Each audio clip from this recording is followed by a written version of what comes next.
성경 요한복음 13장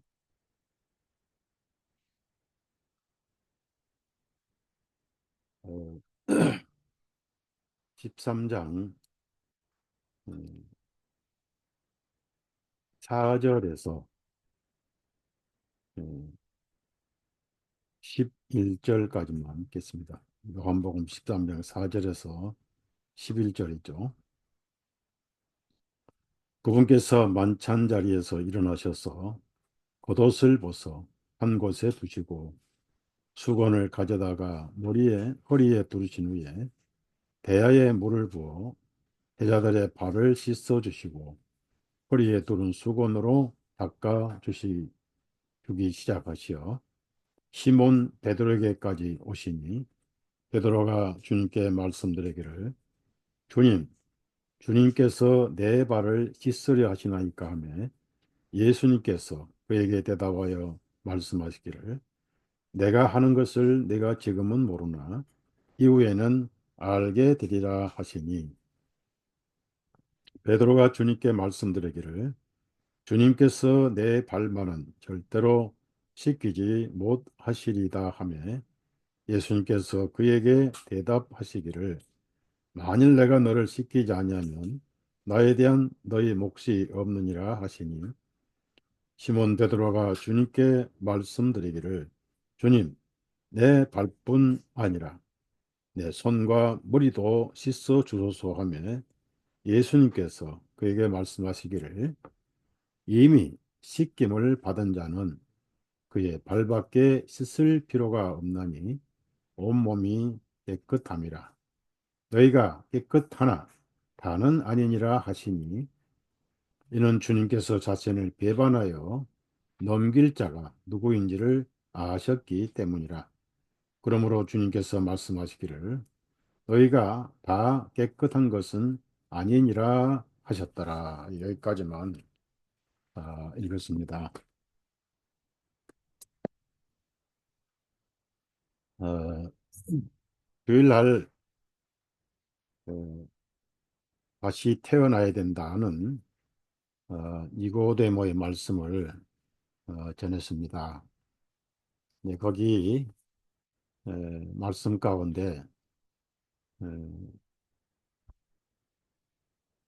사람이 위에서부터 다시 태어나야 된다 이렇게 말씀하시면서 주님께서 니고데모에게 좀 더 구체적으로 말씀을 하신 것이 물과 성령님으로 어, 태어나야 된다. 그러니까 위에서 태어나는 것은 물과 성령님으로 태어나는 것이다. 이렇게 말씀하셨는데 그 말씀 가지고는 니고데모가 이해를 할 수가 없었습니다.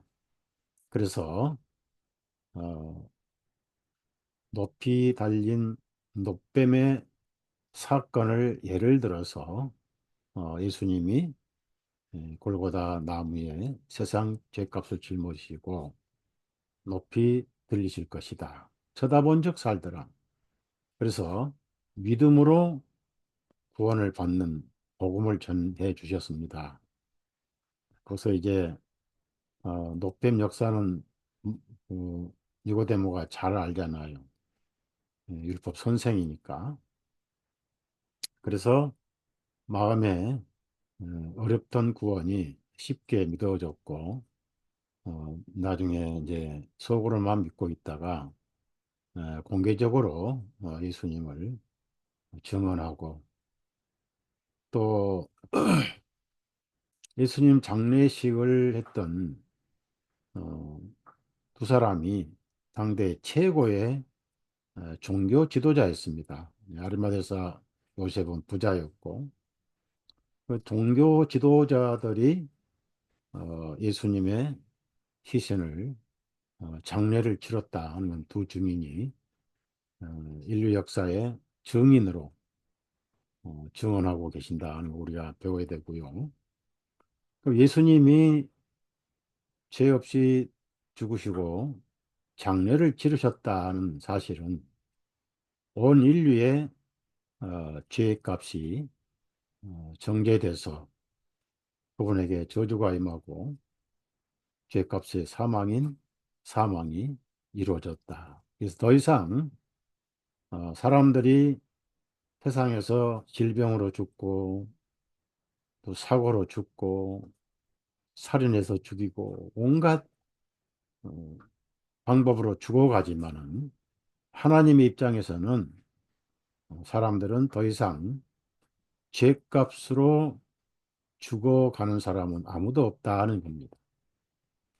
병들고 서로 싸우고 전쟁하고 죽어가지만 그것은 사람들이 하는 거고 그 죄값은 예수님 안에서 완전히 갚아졌습니다. 그래서 사람들이 어떤 죄를 지었든지 그 죄값은 묻지를 않으십니다. 값을 지불하셨는데 무슨 또 돈을 달라고 하겠습니까? 이 대속이란 말씀이 그래서 필요한 것인데요. 그런데 어떤 분이 그 댓글에 질문이 왔어요. 물과 성령님인데 이제 물은 무엇을 의미합니까? 라고 댓글에 질문이 왔기 때문에 제가 이 문제를 제가 강조하지 않았구나. 예. 위로부터 태어나는 문제하고 성령님으로 태어나는 문제, 결국은 위로부터 태어나는 것이나 말씀으로 태어나는 것이나 베드로전서 1장 23절에 너희가 다시 태어난 것은 예, 위로부터 태어난 것은 썩어질 시로 된 것이 아니요 썩지 아니할 시로 된 것이니 하나님의 살아있고 항상 있는 말씀으로 되었느니라. 이 베드로전서 1장 23절에 나오잖아요. 그러니까 이 거듭난다, 다시 태어난다, 뭐 위로부터 난다 이 의미는 결국 말씀으로 또 성령님으로 태어난다는 뜻이 되죠. 그 말씀은 예수님을 증거하는 것이고 성령님도 예수님을 증거하시고 우리 예수님이 구세주잖아요. 예수님을 믿음으로 구원받는 것이고 그것이 성령 받는 것이고 그것이 거듭나는 것이고 그것이 말씀을 마음에 기록하신 그것이 깨닫는 것이다 라고 제가 말씀드렸는데 그래서 그 물과 성령으로 하는데 왜 물이란 말씀을 넣으셨는지 우리가 한번 묵상을 해보는 게 좋겠다 생각을 했는데요. 이 물과 진리를 예수님은 하나님은 여러 곳에서 인용하셨고 또 그것을 활용을 하셨습니다. 이스라엘 사람들이 광야 생활할 때 목이 되게 말랐죠.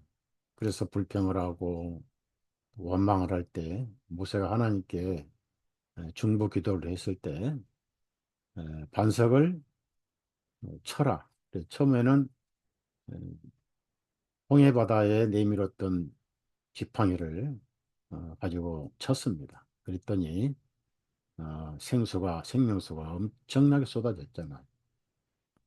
그러니 히브리 언어는 낮은 반석이다. 그래서 우리 예수님이 하늘을 버리고 땅으로 낮아지신 또 희생하러 오신 예수님을 의미한다. 그 다음에 이제 민수기에서 또 목이 마르니까 지팡이를 가지고 반석에게 물을 내라 그러면 물을 내게 돼 있죠. 그런데 성질을 급한 모세가 반석을 두 번이나 또 쳤어요. 그래서 물은 나왔지만은 모세는 가나안에 들어가지 못했다가 예수님이 오셨을 때 변화산에서 처음으로 가나안 땅을 발을 밟은 적이 있습니다. 그래서 그 반석은 이제 높은 반석이라는 뜻이죠. 히브리 말로. 그런데 예수님이 승천하셔서 보좌 우편에 앉아 계셔서 대언자로, 변호사로 대제장으로 계시는 것을 의미하지요. 그러니까 대제장은 이제 은혜를 계속 주시는 거니까 피를 두 번, 세 번 흘릴 필요가 없다는 것을 보여주십니다. 그런데 모세는 그 진리 안에 머물지 못했고 자기가 행한 신앙대로 가나안을 보기만 하고 누리지는 못했습니다. 우리가 이제 성경에서 오늘 이 말씀은 무슨 말씀이냐면은 성막의 원리는 복음의 원리죠. 네, 그래서 성막은 율법을 주신 다음에 주셨어요. 항상 정죄가 있고 나서 은혜가 있습니다. 하나님의 마음 깊은 곳에는 사랑과 은혜가 넘치고 은혜와 진리가 충만하죠. 은혜와 진리가 충만하고 하나님의 공의는 충만하지만은 마음이 아프죠. 부모가 자식의 해초리를 때릴 때 안 아픈 부모가 어디 있겠습니까? 그러니까 하나님 마음은 사랑이지 저주와 분노가 아니란 얘기죠. 그래서 은혜와 진리가 충만하신 분인데 어, 성막에 보면은 어, 여러 가지 죄들 가운데 어, 번제가 있고 소제는 피가 없죠. 번제가 있고 그다음에 화목제가 있고 속죄제가 있고 속건제가 있습니다. 여러 가지 죄목이 있고 그 죄를 범할 때마다 또 잊어먹었다 기억날 때마다 어, 양이라든지 염소라든지 또 백성을 대표한 대제양은 소를 가져와야 돼요. 또 매일 아침 매일 저녁 그걸 매일 드리는 제사라고 그다음 매월 첫날 또 월삭 제사를 드려야 돼요. 또 절기 제사를 드려야 돼요. 하루도 빠짐없이 성막에는 피비린내 냄새가 넘쳐납니다. 피 흘림이 없은즉 죄사함이 없기 때문에 그렇게 해서 이제 배단에서 구원을 받고 성소는 섬기로 들어가는 거예요. 이 제사장은 섬기는 일이 삶입니다. 그럼 여러분은 구약에 비하면은 지금 어떤 직분인가? 전부 제사장이. 대제사장은 예수님 역할을 하시고 율법은 아니지만 어, 비교를 하다 보면은 우리는 제사장이다. 제사장은 뭐 하는 거죠? 피를 뿌리는 겁니다. 피를 뿌리는 것은 죄를 사함받는 것. 그게 우리가 할 일은 영혼 구원 전도죠. 복음 전도. 그래서 그 일을 하기 위해서 성막에 들어갑니다. 그걸 성소라고 그러고요. 지성소는 1년에 한 번씩만 들어가죠. 오로지 대제사장이 들어가되 피 없이는 아니하나니 그랬습니다. 전부 그림자예요. 모형과 그림자다라고 히브리서 8장에는 분명히 기록이 되어 있습니다. 그런 것은 뭐 솔로몬이 1천 번제를 드리고 양을 12만 마리를 드리고 소를 2만 마리를 잡고 했지만은 양심상으로는 온전케 할 수가 없다.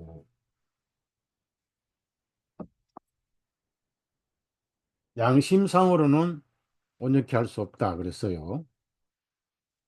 그래서 9장 9절이죠.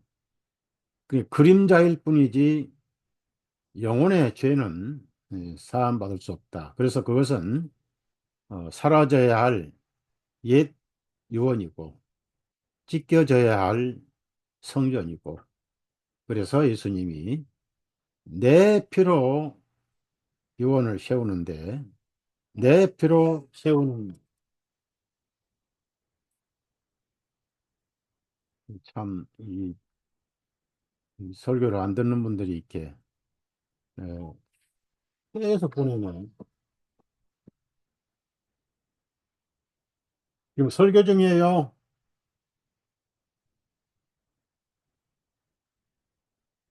그래서 어, 내 피로 세우는 새 유언이다. 이렇게 예수님 피만이 에, 효력을 발휘한다고 유언하셨잖아요. 근데 제가 말씀드리고 싶은 거는 성소에 들어가기 위해서 제단을 통과하면 일단은 피를 흘렸으니까 죄 문제는 해결된 거예요.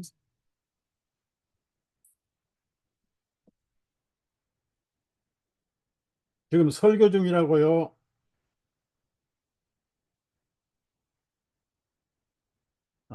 참 답답합니다.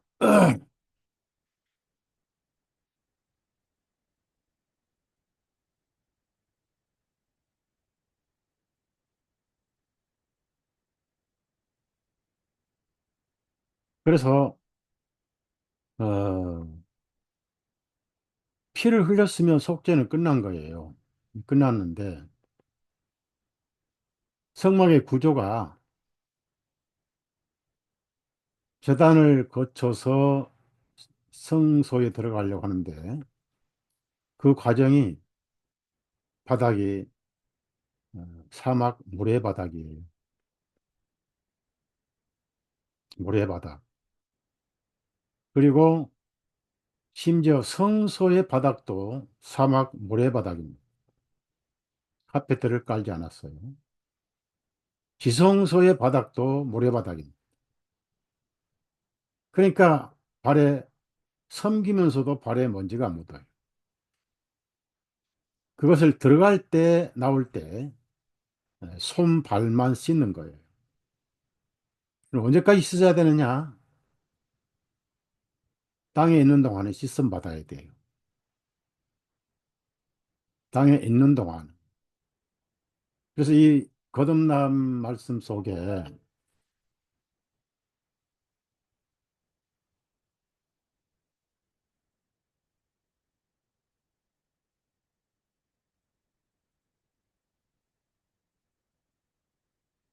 거듭남 말씀 속에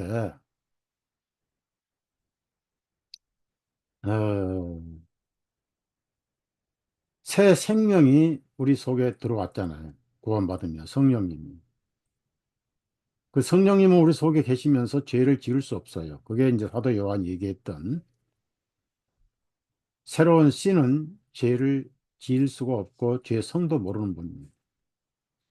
그러지만 옛 속성은 또 우리 속에서 그대로 살아 있어요. 그래서 서로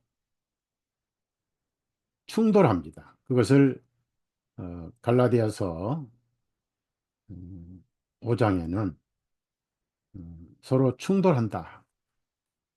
서로 하려는 것을 못하게 한다. 이렇게 얘기를 합니다. 그래서 많은 그리스도인들이 두 가지 생명이 우리 육신 안에 존재하는 것을 잘 이해를 못하니까 가끔 바울 사도의 탄식을 해요. 바울 사도가 내가 하려는 것은 하지 않고 왜 하고 싶지 않은 것만 하는가.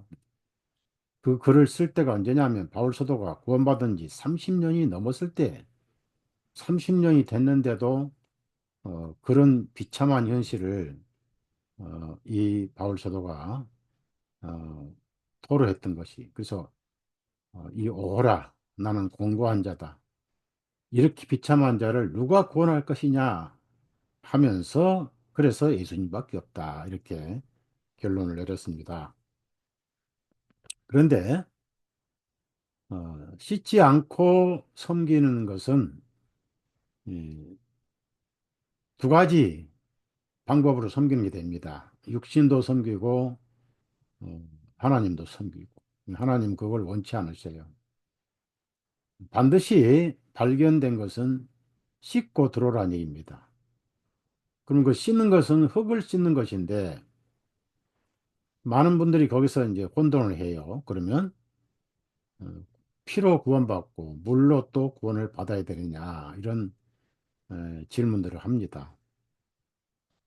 이제 그 물에 대한 비유를 하실 때마다 우리가 문맥을 잘 살펴야 되고 어떤 것을 염두에 두시고 그런 일을 하셨는가 이 염두에 우리가 두셔야 됩니다. 우선 요한복음 12장은 한 알이 미리 땅에 떨어져 죽으면 많은 열매를 맺고 이런 말씀이 있어요. 성막으로 비유하면 번제단에 해당됩니다. 피를 흘리는 말씀, 제단이 요한복음 12장입니다. 그 13장은 이미 만찬을 끝내고 앉아서 교제를 하는데 예수님이 겉옷을 벗어서 개어 한쪽에 놓으시고 수건을 갖다가 허리에 차시고 대야를 어디서 구하셨는지 물을 담아 오셔가지고 11제자가 앉아 있는데 발을 하나씩 하나씩 씻어 주시기 시작했어요. 참 교훈이죠. 이 발을 다 하나하나 씻어 주시는데 하나같이 예수님의 돌발적인 행동에 내용을 잘 모르고 늘 잘 모르고 그냥 왜 씻어 주시는지 모르겠다 하면서 황공해 하면서 그냥 내밀었어요, 발을. 근데 이제 베드로는 뭔가 좀 항상 돋보이고 싶었던 사람 같아요. 그래서 그걸 지켜보다가 이제 베드로에 가까이 오니까 어떻게 주님께서 이 제자들의 발을 씻깁니까? 이럴 수가 없습니다. 내 발은 절대로 못 씻깁니다. 라고 거절을 했어요. 아주 뭐 점잖은 거절이고 인간적으로 옳은 거절이죠. 그런데 예수님이 충격적인 말씀하신 거예요. 내가 너를 씻기지 아니하면 너는 나에 대한 몫이 없다 그랬어요.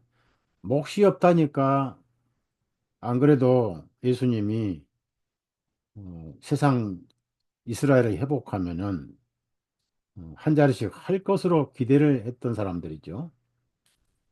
몫이 없다고 그러니까 깜짝 놀라가지고 늘 그 야고보 요한이 뭐 예수님께 찾아와서 한 자리 달라고 자기 어머니까지 모셔와서 했던 것도 기억을 하고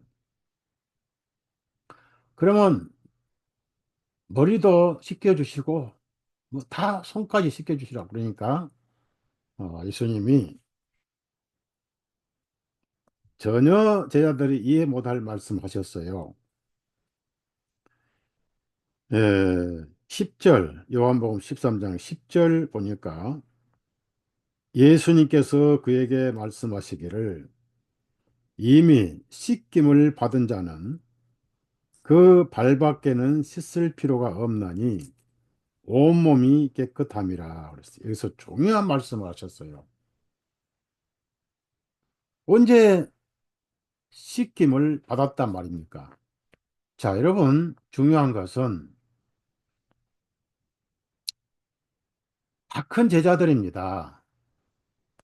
예수님이 물을 갖다 주시고 수건을 주시면서 지금부터 전 발 씻어! 라고 군대식으로 명령도 하실 수 있습니다. 근데 진리를 전하시기 위해서 홀로 준비를 다 하셨어요. 다 씻어 주셨어요. 근데 여기서 이미 씻음을 받은 자들은 그 얘기 뭐냐면 발밖에 씻을 필요가 없느니라 온몸이 깨끗하니라 그랬어요. 제 아들이 의아스러운 거예요. 우리를 언제 씻어 주셨단 말이냐? 그럼 온몸이 깨끗하다 하니까 여기서 발을 아직 씻음 받지 않는 제자들도 사실상 온몸이 깨끗합니다. 언젠가 씻음 받았다. 씻음 받은 적이 없는데 예수님은 지금 진리를 말씀하시는 거예요. 첫째, 발만 씻어 주셨다. 왜? 씻음 받았기 때문에 온몸이 깨끗하다. 거기서 현재 아직 씻음 받지 않는 제자들도 온몸이 깨끗하다는 뜻입니다. 그런데도 씻음 받아야 된다. 발을. 왜? 제단에서 피를 뿌려서 구원을 받았지만은 섬기는데 성소에 들어갈 거리 물두멍에서 안까지 가는데 사막 먼지가 가득 찼고 성소에 섬길 때도 바닥은 사막 먼지로 가득 찼다. 무슨 얘기냐면은 그리스도 안에서 거룩해졌지. 그리스도 안에서 생리적으로 거룩해진 것이 아니다는 얘기입니다. 여기서 두 가지 우리가 배워야 돼요. 구원을 받고 마음 놓고 죄를 짓는 것은 성령님이 안 계시거나 성령님이 인침으로 계시지만은 질식 상태거나 그렇습니다. 그리고 양심에 두려우면 그걸 복음에다가 합리화시켜서 덮으려 합니다. 그건 아주 잘못된 사탄이 주는 생각입니다. 성령님이 질식하면 안 돼요. 성령 충만을 받으라. 그래서 바울 사도가 성령 충만함을 받으라 이런 말씀을 하셨고 사도행전을 보면은 하나님 일을 할 때는 항상 성령 충만한 상태에서 해야 돼요. 안 그러면 육신이 충만한 가운데서 하나님 일을 하면은 일을 망쳐버려요. 거꾸로 해버려요. 여러분 이걸 잘 들으셔야 돼요. 그래서 성령님이 안에 계시면서 새로운 속성이 들어오면서 옛 속성은 하나도 안 변하고 더 대적을 하고 육신으로 빠져들고 끌고 가려고 하지만은 결국은 성령님이 이겨요. 그래서 버려야 되고 씻어 버려야 되고 하나님 말씀에 의해서 그걸 버리는 거예요. 그래서 바울 사도는 에베소 교회에서 말씀할 때는 그걸 인용하신 거예요. 그러니까 가끔 이방인 교회지만은 성막이나 율법이나 구약 성경을 잘 모르는 교회에도 구약 성경의 어떤 진리를 조금씩 조금씩 인용할 때가 있었어요. 예. 예배소서 5장 한번 찾아봅시다. 예배소서 5장.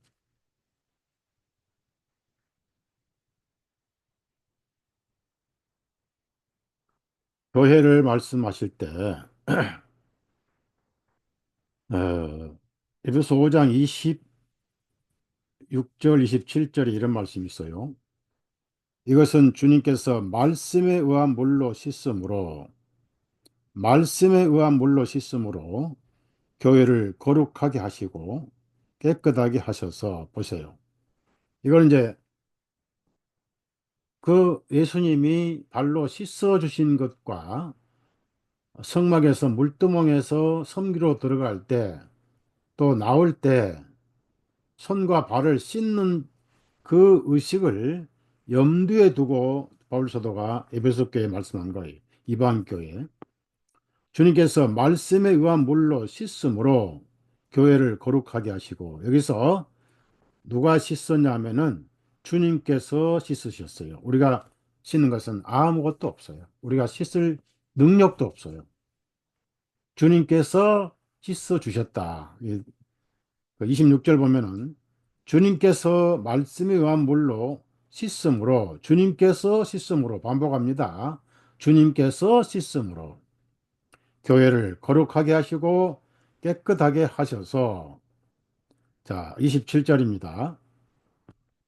자기 앞에 영광스러운 교회를 세우시고 점이나 주름진 것이나 그런 것들이 없이 거룩하고 흠이 없게 하려 하심이라 아주 깨끗한 그러니까 시장에서 어, 반려견 하나 사왔어 하얀 반려견을 그런데 이놈이 밖으로 뛰어다니면서 뭐 흙도 묻어오고 먼지도 묻어오고 그러니까 그거는 재미있는데 오히려 주인이 자신을 위해서 물을 대서 떠다가 이 하얀 강아지를 깨끗하게 씻어 주었다. 강아지가 말을 해요. 뭐 씻어 달라고 요구를 합니까?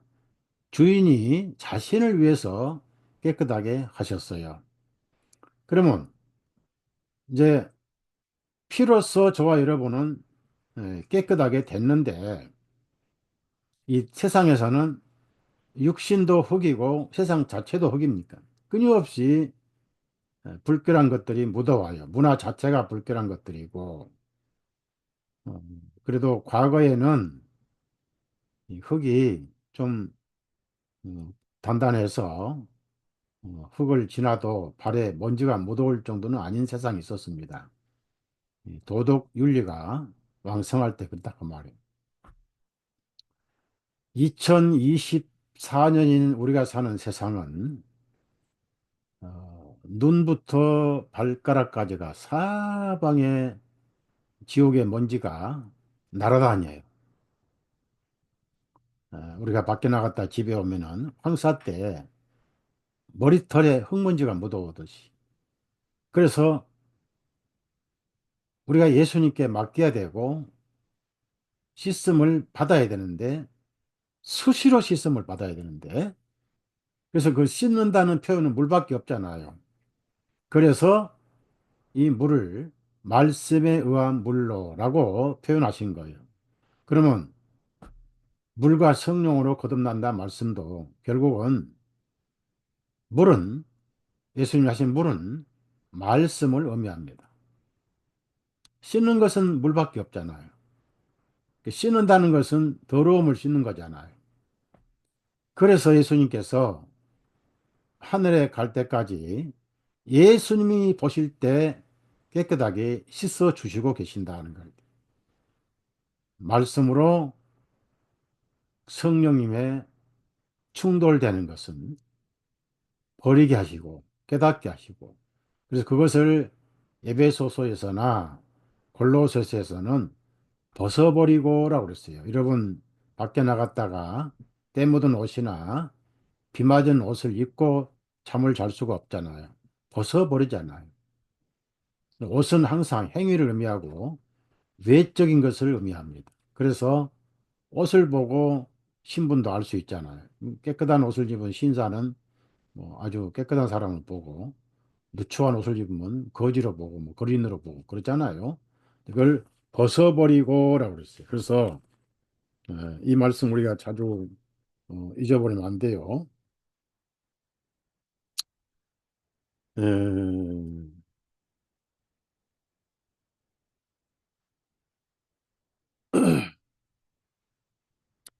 에베소서 4장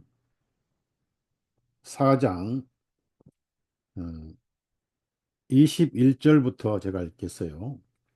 만일 진리가 예수님 안에 있는 것 같이 참으로 너희가 그분의 말씀을 듣고 그분께로부터 가르침을 받았다면 너희는 이전 행실에 관하여는 속임으로 가득한 욕망에 따라 썩어진 옛사람을 벗어버리고 이게 이제 씻음 받는 거예요.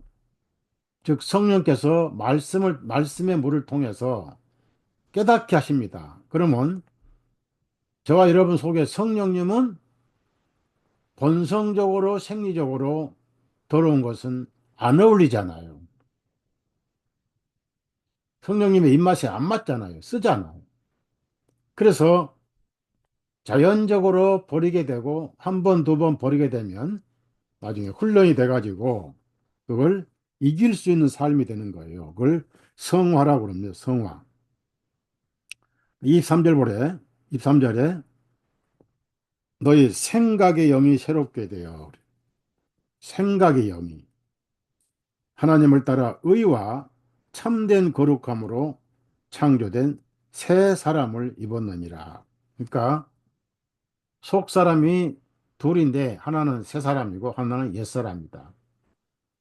그거를 끊임없이 말씀을 들으므로 물로 세수를 하고 손을 씻는 것처럼 우리가 코로나 때 얼마나 손을 많이 씻었습니까?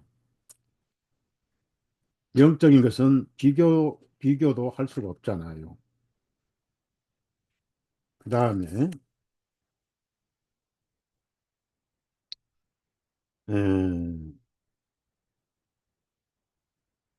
골로새서 3장 찾아봅시다.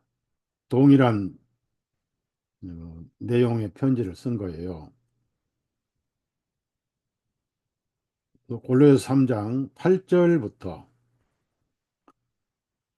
10절까지 읽습니다. 이제 너희는 이 모든 것들을 벗어버리고 그 분노와 진노와 악의와 신성모독과 너희 입에서 나오는 더러운 대화라. 서로 거짓말하지 말라. 너희가 옛사람과 그의 행위들을 벗어버리고, 그러니까 옛사람을 완전히 버릴 수는 없어요. 같이 둘이 속에 있으니까. 삶에서 할 수 있으면 벗어버리라. 10절에 새 사람을 입었으니 곧 그를 창조하신 분의 형상을 따라서 지식 안에서 새롭게 하심을 받은 자니라. 이건 성령님을 의미합니다. 그래서 12제자들을 발을 다 씻겨 주셨는데 거기서 예수님이 베드로에게 이해를 하든 못하든 중요한 힌트를 하나 주신 게 있어요. 이미 씻김을 받은 자는 그렇습니다. 그러니까 제 아들은 무슨 말인지 이해를 못하지만은 영적으로는 이미 전신 목욕을 받은 자들, 목욕을 한 자들이 아니에요. 제 아들이 스스로 죄를 씻을 수는 없어요. 씻어 주셨어요. 그것을 복음으로, 피로, 진리로 깨끗하게 되었다. 그런데 육신이 있고 세상이 있다 붙고 옛 본성이 있다 보니까 씻어야 할, 씻음 받아야 할 먼지가 있더라는 뜻이에요. 먼지가. 그럼 언제까지 씻음 받아야 되느냐? 하루에도 몇 번씩 성령께서 깨닫게 할 때마다 씻음 받아야 돼. 그리고 안 씻음 받았다고 해서 뭐 즉각적인 징계를 하거나 그런 하나님은 아니에요. 어차피 안 씻어도 신분상은 깨끗하니까. 그래서 여기 그 말씀 여러분이 아셔야 할 말씀도 오늘 또 중요한 내용인데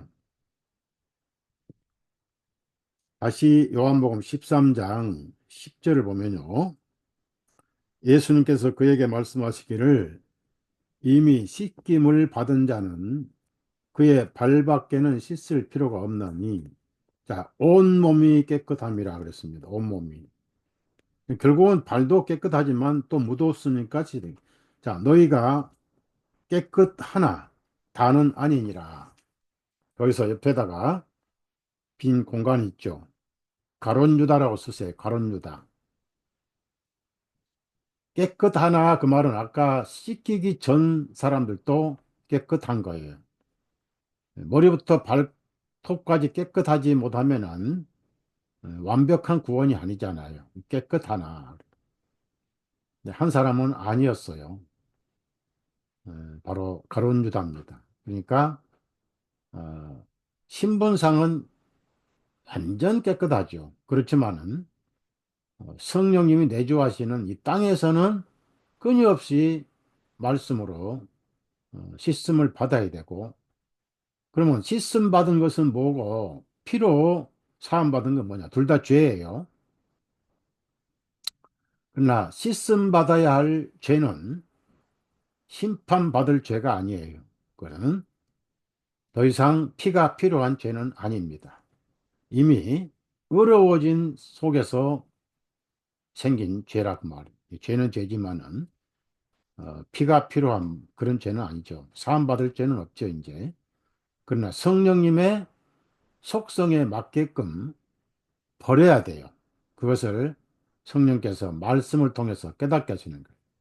우리가 성령님은 계시지만은 성령님의 생각을 어떻게 합니까? 전부 성경 말씀을 통해서 그 생각을 알 수 있잖아요. 바울 사도가 지역교회 편지할 때마다 전부 그렇게 얘기했잖아요.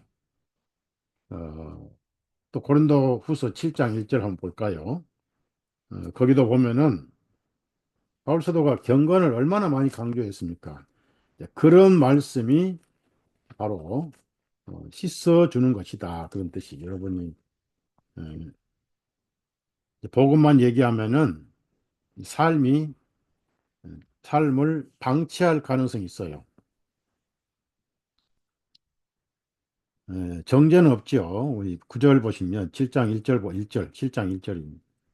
그러므로 지극히 사랑하는 자들아, 우리가 이러한 약속을 가졌으니 하나님을 두려워하는 중에서 거룩함을 온전히 이루어 육신과 영의 온갖 더러움에서 우리의 자신을 깨끗하게 하자 그랬습니다.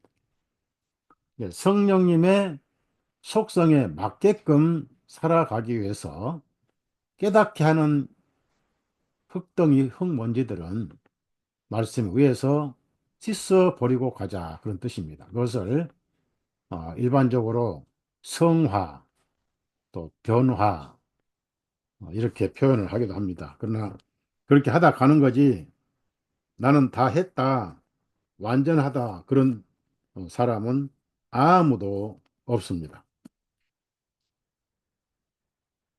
두 번째 예수님이 말씀하시고자 하는 것은 너희가 이미 씻음을 받은 자라고 하는 것은 굉장히 중요한 말씀입니다. 제 아들은 유대인이지만은 바리새인이 아니잖아요. 제사장도 아니고 서기관도 아니고. 그래서 씻음을 받은 자는 이미 씻음을 받은 자는 깨끗하나 이 깨끗하나 다는 아니니라 하셨거든요. 그러니까 온몸이 깨끗하다고 했습니다. 이게 뭘 의미하냐면은 아까 말씀대로 제 아들은 예수님으로부터 전신을 씻음 받은 적은 한 번도 없었어요. 또 이 성경은 어려운 성경이에요. 그 무슨 성경이냐면은 신분을 예수님 말씀하십니다. 신분. 고린도전서 1장 2절에 예수 그리스도 안에서 거룩하여지고 예수님 안에서 거룩하여지고 성도라 일컬음을 받는 고린도 교인들에게 그랬습니다. 예수님 안에서 거룩하여지고 이걸 칭의라고 그래요. 칭의. 신분상 완벽하게 거룩합니다.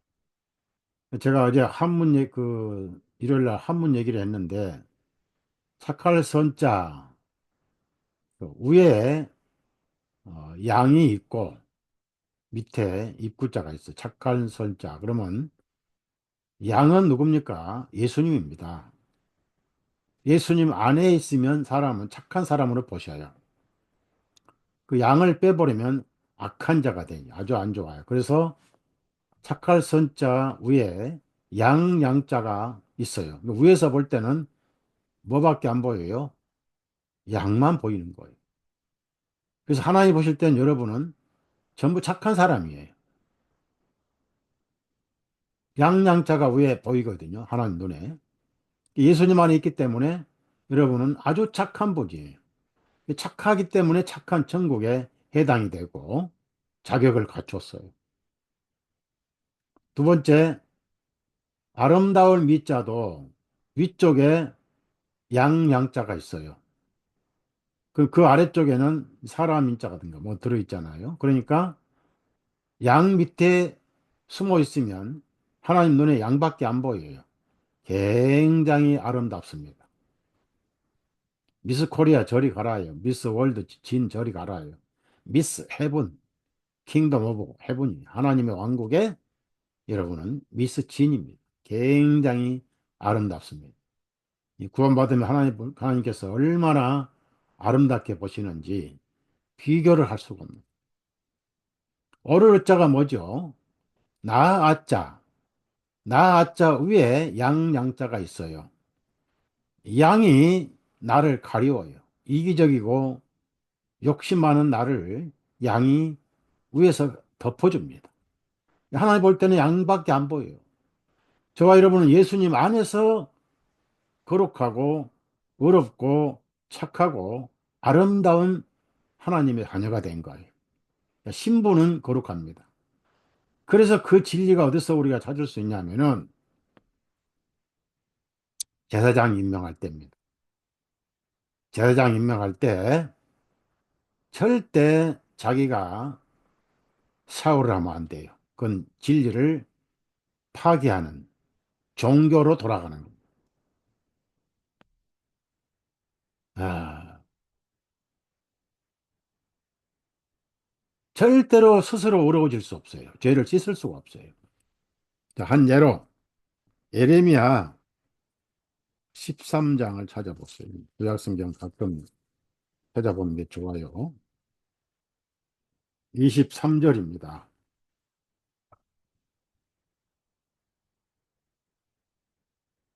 23절.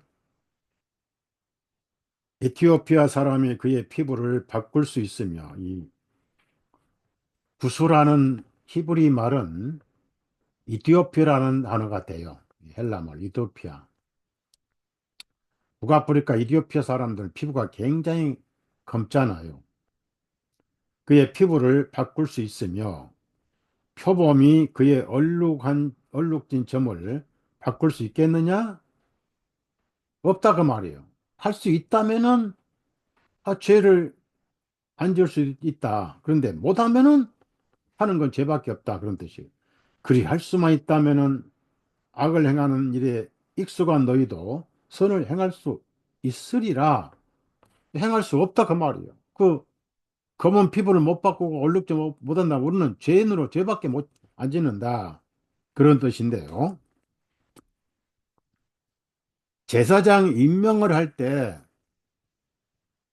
처음에 제사장이 몇 명이냐면은 아론하고 그다음에 그 아들들 4명에서 5명이었어요. 그러면 아론은 나이가 83세고 모세는 나이가 80세였습니다. 그런데 아론은 3살 더 먹은 형이니까 모세가 형님 내가 씻어 드릴게요. 하나님께서 나보고 씻어 드리라 했어요. 라고 전신을 씻어 줍니다. 그런데 조카들은 30대, 40대거든요. 4명. 한 명도 아니고 4명. 그 조카들까지도 아니 모세가 굉장히 80세 나이 피곤한데 하나님께서 네가 씻어라 그러니까. 아니 저 젊은 애들 지들 보고 씻으라면 안 됩니까? 그럼 뭐죠? 스스로 죄를 씻는 격이 돼버리는 거예요. 누가 씻어줘야 돼? 예수님을 상징한 모세가 씻어주는 거예요. 거기에 이미 씻음을 받은 자는 진리가 들어있는 거예요. 그러니까 구원 한번 받았다고 해서 내 팽개주고 살면은 성령의 열매를 전혀 볼 수가 없습니다.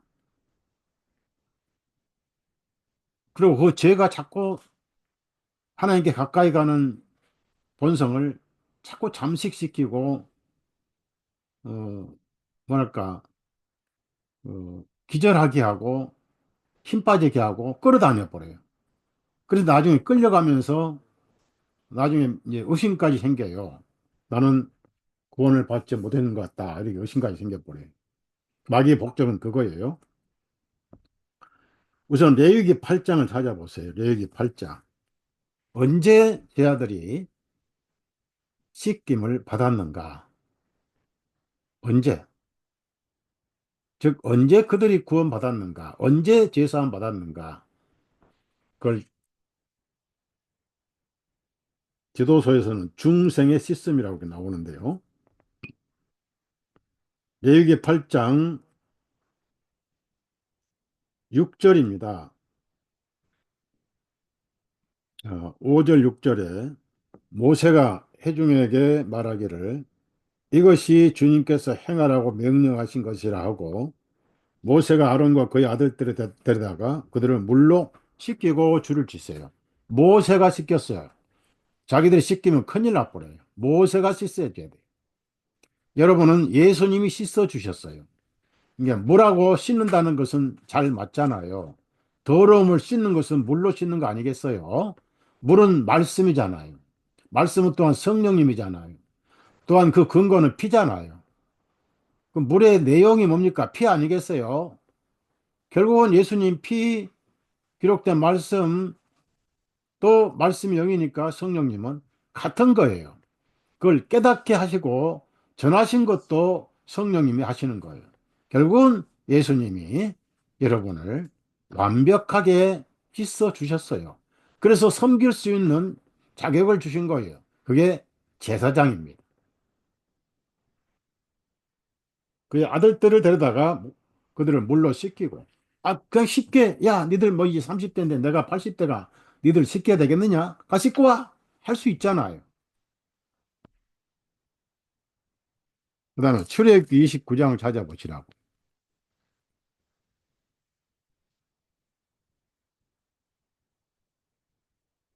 출애굽기 29장 4절입니다. 하나님의 법칙은 하나도 변한 게 없어요. 너는 아론과 그의 아들들을 회중의 성막의 문으로 데리고 와서 그들을 물로 씻길지니라. 그래서 완벽한 의인이고 거룩하지만 우리는 부활하지 않았습니다. 우리는 아직 요단강에 들어가지 않았다고요. 자, 그래서 요한복음, 요한복음 17장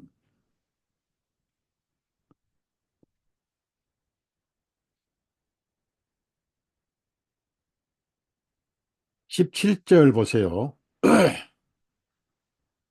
17장 17절. 그들을 아버지의 진리로 거룩하게 하여 주옵소서.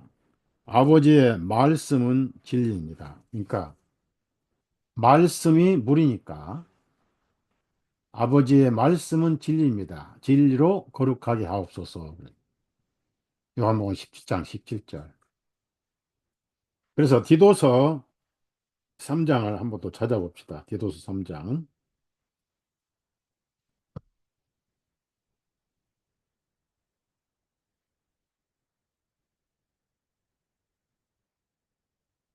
4절, 5절 있습니다. 사람을 향하신 우리 구주 하나님의 인자하심과 사랑이 나타나셔서 그분께서 우리를 구원하시되 우리가 행한 의로운 행위들을 하지 아니하시고 오직 그분의 긍휼하심에 따라 새 출생의 씻음과 성령님의 새롭게 하심으로 하셨으니 그래서 새 출생의 씻음과 그랬어요. 그러니까 어, 좀 세부 사항으로 예수님은 제 아들의 발을 씻겨 주셨는데 제가 이 물두멍 설교를 수없이 많이 했는데요. 왜 발을 씻어 주셨는가 하는 내용은 답이 없으셨어요. 못 알아먹으니까. 그래서 서로 씻으라 그랬습니다. 서로 씻으라. 네, 그런 말씀을 마무리를 하셨는데, 어,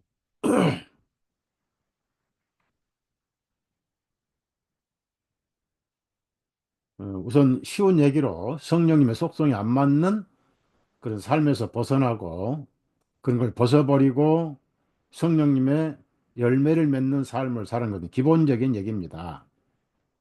그런데 여기서 중요한 것을 하나 말씀드릴게요. 발에 묻은 먼지를 죄라는 단어를 쓰지 않으셨어요. 죄는 죄지만 예수님은 정죄가 끝났습니다. 그 주님을 섬기고 사랑하는데 불필요한 거스름된 걸림돌이 되는 것을 씻어 버리셨지 그것이 죄라고는 말씀 안 하셨어요. 왜냐하면은 예수님 안에는 죄는 없습니다. 아까 온몸이 깨끗하다고 그랬죠. 그래서 죄가 없어요. 여기는 지금 13장인데 아까 17장에는 말씀은 진리이다. 진리로 거룩해졌다. 그래서 죄를 피 없이 씻을 수는 없습니다. 여기 물이잖아요, 물. 물두멍처럼 물이잖아요. 그 물은 뭐예요? 피와 물은 달라요. 피는 죄 때문에 흘려야 되고, 물은 하나님을 사랑하고 성령님을 따라 살기 위해서 물은 씻어져야 됩니다. 죄를 씻는 것이 그걸 죄라고 정죄를 하지 않았어요. 그리스도 안에서는 죄가 없어요. 왜? 거룩한 성도란 말입니다.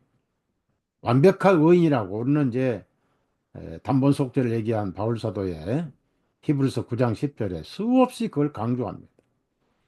뭐 히브리서 보면은 그러니까 왜 이런 일을 하셨는가 그 원리를 우리가 지금 배우는 거예요. 히브리서 10장을 보십니다.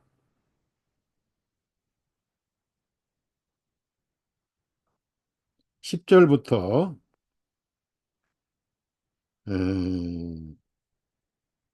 14절까지 있습니다. 이 뜻에 따라 모든 사람을 위하여 예수 그리스도의 몸을 단번에 들이심으로 인하여 우리가 거룩하게 되었느니라. 제사장마다 날마다 서서 섬기며 동일한 희생물을 자주 드리되 그것들은 결코 죄들을 제거할 수 없느니라. 이건 죄라고 하잖아요. 왜냐하면 피가 나오니까. 그러나 이제 그분께서는 죄들을 위하여 단 한 번의 희생물로 영원히 들으신 후에 하나님의 오른편에 앉으시고 그 이후부터는 자신의 원수들을 자신의 발판으로 삼으실 때까지 기다리시나니 이는 그분께서 단 한 번의 예물로 거룩하게 되어 있는 자들을 영원히 완전하게 하셨기 때문에 피와 죄사함만 나오네요. 자, 또 하나 말씀드릴게요. 성막에 물두멍에서 손발을 씻을 때도 죄를 씻는다는 말씀은 없습니다. 왜 그럴까요? 흙먼지가 죄지만은 정죄는 끝났잖아요. 어디서? 제단에서. 정죄 있는 곳에 피가 있고 교육 있고 훈련이 있는 곳에 물이 있습니다. 이 신약 성경은 피가 있고 동시에 우리를 씻어주시는 물이에요, 물. 제가 그걸로 끝낼 것이 아니라 가장 핵심을 말씀드리고 싶은 것은 육신을 가진 사람들은요, 복음 진리에 둔해요. 깨닫는 게 둔합니다. 그래서 둔하게 하는 것이 바로 무지고 육신이기 때문에 그걸 말씀으로 씻어버리면 복음이 확실해져요. 가장 무서운 것은 생활 몇 개 변했다고 변한 게 중요한 게 아니에요. 영혼의 눈을 어둡게 하는 것이 뭐예요? 우리가 여러분 자신을 보실 때 하나님의 눈으로 보셔야 돼. 하나님의 눈으로 볼 때 여러분은 깨끗하고 흠 하나 없는 찬란한 햇살의 양털처럼 휘어요. 이사야 1장 18절 말씀 그대로입니다. 눈보다 희게 될 것이요 양털보다 휘어지리라. 눈부신 흰 옷을 입었다고 그랬어요. 계시록에. 하나님 눈에 그래요. 그래서 정죄가 없는 거예요. 그걸 우리는 누려야 됩니다. 그걸 믿음 안에서 누려야 됩니다. 그런데 영혼에 먼지가 끼면은 복음이 흔들려 버려요. 그래서 뭐가 보여요? 갑자기 내 눈에 들보 하나가 딱 세워져요. 들보. 그러면서 눈이 까꿀로 돼가지고 구원받은 그리스도인들의 허물만 보이는 거예요. 뒷걸만. 자기 눈에 자기 복음 안에서 깨끗하지 못하니까 허물만 보여가지고 정지하고 비판하고 할 일이 그거예요. 기독교는 뭘 합니까? 예수님이 강도 같은 죄를 사하셨다는 것을 전해야지. 뭐 깨끗해지고 성인이 되고 무슨 신선이 되는 것이 기독교가 아니잖아요. 그러면 씻어 주셨다고 한 말이에요. 누가 대야 준비했습니까? 예수님 준비했어요. 물은 누가 또 왔어요? 예수님이 또 왔어요. 신약 성경을 누가 성령님을 보냈었어요. 그가 모든 진리 가운데로 인도하시리라. 요한복음 16장. 예수님이 성령님을 보내셨어요. 아버지의 보내실 보혜사. 보혜사지 뭐 보복자가 아니에요. 위로자입니다. 위로자. 뭘로 위로해요? 은혜로 위로하고 복음으로 위로하는 거예요. 그래서 복음을 듣는 것이 뭐냐? 씻김을 받는 겁니다. 생활 설교는 씻김 받는 거 아니에요. 그건 원리지. 오히려 죄를 더 걸리게 하는 것이 생활 설교예요. 안 걸린 사람 누가 다 있습니까? 복음이 눈을 흐리게 하는 먼지를 씻어 주셔서 홀가분하게 하나님과 교제하게 하시는 거예요. 그러면서도 성령님은 그걸 지적해 주시죠. 자, 조금만 더 하고 마칠게요. 요한복음 보면은 물에 대한 비유가 세 번 기록이 세 번 나와요. 2장에는 가나 혼인잔치 나오는데 그 핵심이 뭐죠? 여섯 돌 항아리하고 바닥난 항아리. 그거는 발을 씻고 들어오는 손님을 위한 물입니다. 항아리가 여섯이죠? 사람의 숫자를 말합니다. 돌 항아리죠? 오늘날 물은 다 바닥이 나버렸어요. 종교의 물은 씻어봐야 돌밖에 안 남아요. 인간은 끝이 없어요. 사람은 유기지 6이 7일 될 수가 없는 거예요. 예수님은 거기다 물을 9가지 채우라 그랬어요. 다시 물이 채워집니다. 사람이 채운 물은 바닥이 나지만 예수님이 채운 물은 샘솟듯 솟아오릅니다.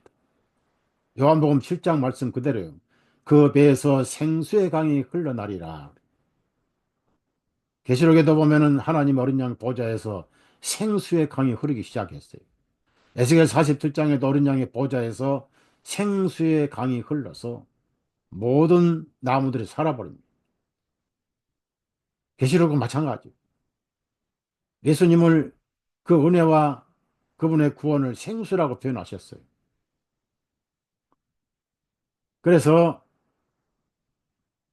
그 물을 떠다 주어라 했더니 포도주가 됐더라.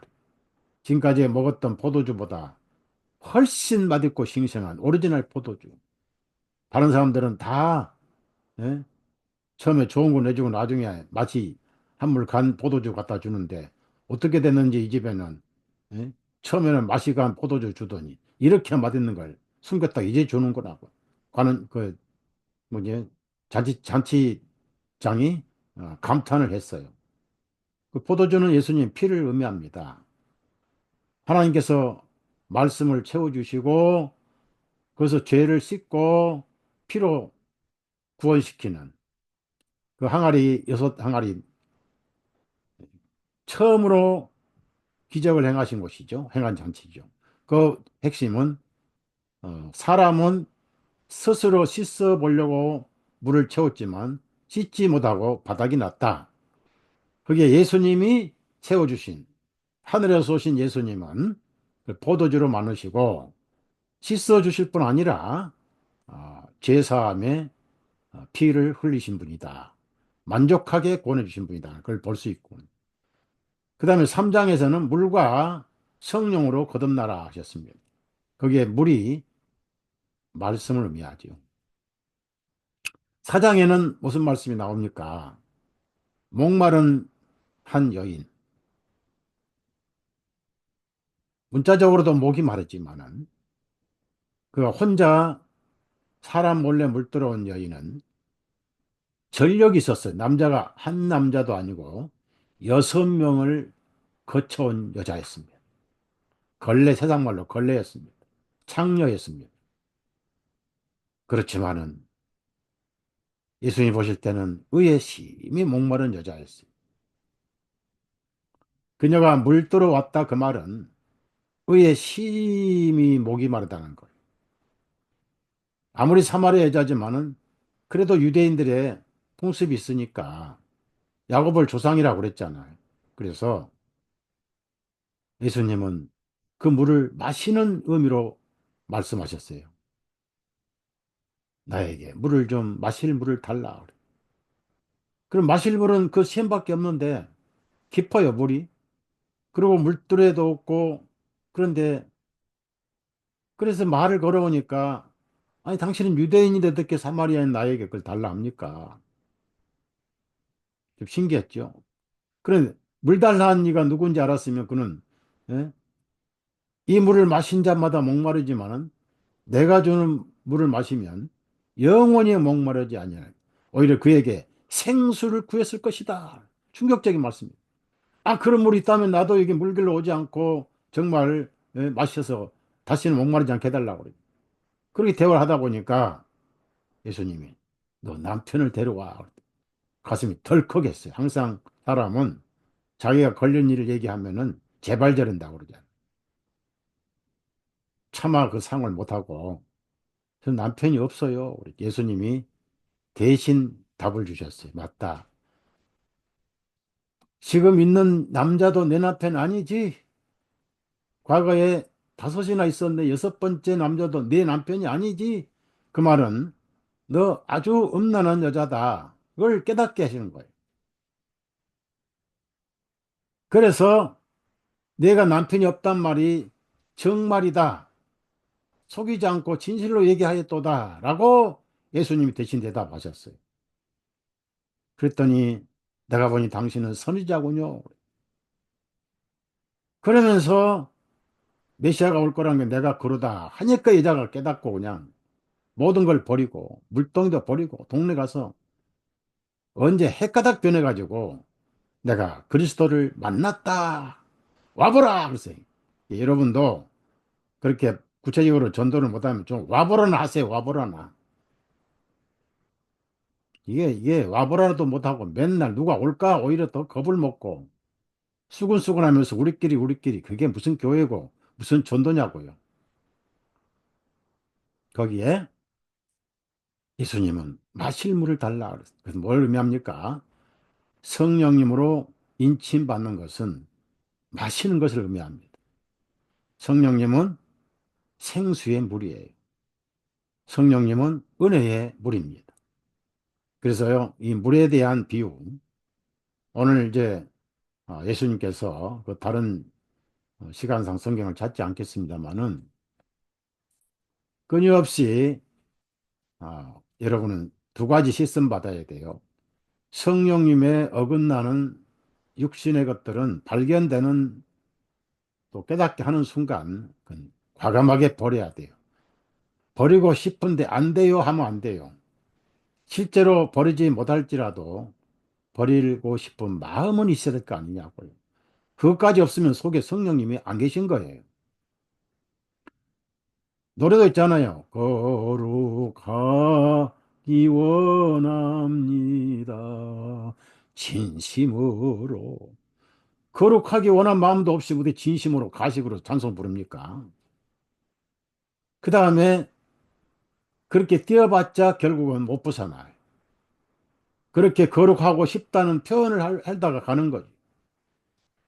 근데 그것만 머물러 있으면은 복음을 누릴 수가 없어요. 그래서 복음을 확실하게 누리기 위해서 그런 불신의 먼지도 씻음 받아야 된다. 끝내겠습니다. 여러분 손에 있는 성경이 예수님이 대야에 떠오신 밝은 물이에요. 얼마나 감사합니까? 여러분 교회가 수건이 여러분에게 설교한 사람이 대신 닦아주고 있어요. 그래서 여러분의 영이 깨끗하고 여러분이 예수님 안에서 깨끗한 존재라는 것을 깨닫고 가야 됩니다. 뭐 죄를 안 지어서 버려서 그래서 깨끗한 게 아니에요. 이미 깨끗해진 것을 깨닫게 하시는 거예요. 그게 바로 이 말씀의 핵심입니다. 그러면 베드로의 요구를 들어서 그래 너는 좀 수제자니까 또 일찌감치 너는 제자로 내가 불렀으니까 다른 제자에 비해서 너는 내가 특별히 머리도 감아주고 손도 씻어주겠다 하고 머리 감아주고 손 씻어준다고 해서 거룩해집니까? 그게 이 말씀의 핵심은 절대 아닙니다. 이미 씻음 받은 자는 온 몸이 깨끗하나니 안 씻음 받아도 깨끗하나니 오늘 여러분이 이것만 마음에 그럼 이 물이 없어지느냐? 성경은 안 없어집니다. 성령님이 닦아주십니다. 누구를 통해서?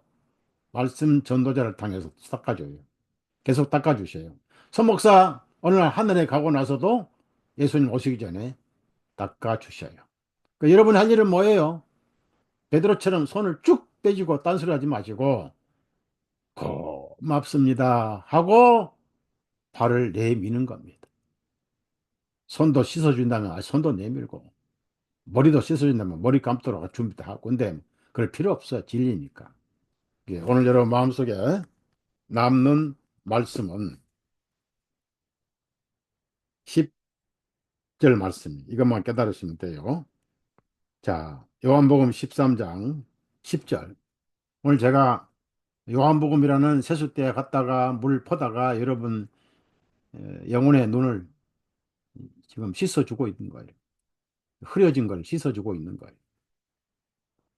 자, 예수님께서 그에게 말씀하시기를 이미 씻김을 받은 자는, 그랬어요. 여러분이 예수님이 나의 구주다라고 깨달은 날 확 씻음 받았어요.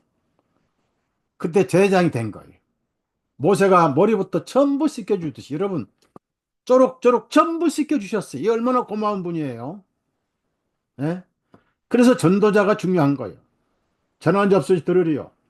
아름답도다. 복음을 전한 자들의 발이여. 얼마나 좋아요. 그 씻김을 받은 자 위에 공간에다가 여러분 이름을 쓰세요. 그게 실감 납니다. 맨날 우리 하니까 우리 속에 나는 빠졌어. 우리 죄는 사해 주시고 우리에게 성령님을 주시되 나는 빼놓고 자꾸 생각이 그래요. 우리 여러분 이름 써요. 거기다가. 이미 씻김을 받은 자는 이 발을 밖에 씻을 필요 없다. 이거 뭘 말합니까? 성령님에 맞게끔 생활 속에 변화가 있어야 되지만 그게 전부가 아니라고요. 이미 씻김을 받은 것을 누리기 위해서 그걸 깨닫기 위해서 그 씻김을 받은 것이 더러워졌다고 생각하는 것을 씻어주는 거예요. 잘 이해가 안 가죠? 뭐 이해 안 가면 어쩔 수 없네요. 복음은 그렇습니다. 뛰어봤자 피밖에 없잖아요. 물은 죄를 씻는 게 아니잖아요. 피로 얻은 구원을 확실하게 해주는 게 물로 씻는 겁니다. 이게 오늘 설교의 결론입니다. 여러분 심령에 평안이 넘치고 은혜가 넘치십시오. 그러니까 서목사 건강해서 오래오래 살아야 되겠죠? 눈이 좀 문제예요, 눈이. 그런데 하나님께서 뭐 실로암에 보낸 그 형제가 씻어서 눈이 깨끗해진 것처럼 제가 복음 전하는 그날까지 눈을 깨끗하게 해 주실 거예요. 그렇게 믿어요. 그러기 위해서 여러분의 기도가 필요해요. 기도가. 아셨죠? 여기서 기도하는 사람은 설교 듣지 말아요. 앞으로.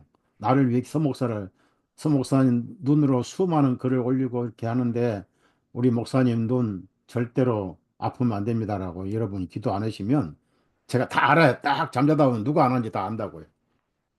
여러분 심령 속에 평안이 넘치기를 바랍니다. 기도하십시다.